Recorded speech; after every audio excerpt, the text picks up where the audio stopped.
back? Yeah, I think that's probably best. Clover nodded and left. Junpei was about to follow her when he realized that Seven wasn't following suit. So it would join in after. Jesus! Hey Seven, what's up? Oh, well. He looked up at Junpei distractedly and then back down at the brown bottle he cupped in his large hands. What's that? In response, Seven tossed the bottle gently to Junpei. He caught it and twisted it around to read the label. Ethylene diamine tartrate. EDT. It's tartaric ethylene diamine. No! What kind of medicine is that? It's not medicine. I think it's an industrial strength detergent. Why would they have something like that? Here. Well, probably to clean stuff up. Clean what up? Fuck if I know. Still, it looks like it's cleaned my brain up. Junpei looked up from the bottle. You remember something? Seven nodded, slowly, and spoke. Well, I remember a story about EDT. It happened about 50 years ago. There was this factory somewhere in America making big old DDT crystals. They were making it to sell as industrial strength cleaner, like I told you before. But a year after the factory started up, something strange started happening to the crystals they were building. Water molecules started attracting themselves to the EDT crystals. This made them into a sort of mutation of the original crystals called hydrate. Once the crystals turn into a hydrate, though, it's useless as a cleaner. The factory had to just dump the crystals as a hydrate. They were useless, as he just said. But it didn't end there. After that day, the same thing started happening in EDT factories everywhere, even ones nowhere near the first American factory. They had been making crystals the same way, and with the same materials and the same equipment and environment. But now, all of a sudden, every single crystal they formed turned into a hydrate. In fact, ever since that day, no factory anywhere has been able to make pure EDT crystals. Even in the EDT research done years before, they'd never gotten a hydrate. But after it happened, at the first factory, it just spread. Oh, we also had a conversation like this last stream, by the way. With Lotus instead. It was like, man, how do I say it? How do you say it? Like the molecules were communicating with one another? Transmitting information in a way humans couldn't perceive? This phenomena spread throughout the world? Right? Junpei looked at Seven with a heavy smirk. Seven stared at him, dumbfounded. Yeah, that's it exactly. But how did you know? I heard another story kinda like that one. When? In the freezer. What? The freezer? Junpei told Seven the story he heard from June in the freezer. Oh, it was June, not Lotus. Lotus. In the freezer in the kitchen. I see you guys! You can talk to me, even though I'm, paying attention to the game or something. But you can talk to us. We don't bite. Hard. Hi. What? I'm talking to the chat? The chat isn't updating on my side? It's not on mine either. Yeah, so I'm saying that they can chat, Okay. Huh?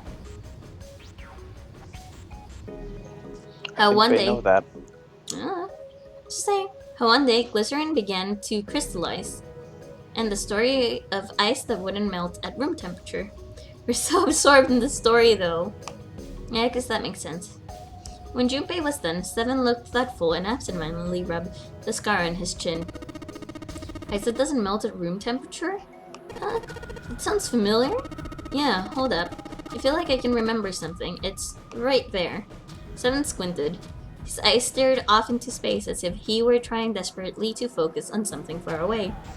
Hi, Desi Gaming TV! Hi! Hello. Welcome to the stream! Welcome! Do you know something about it? Know about Ice 9?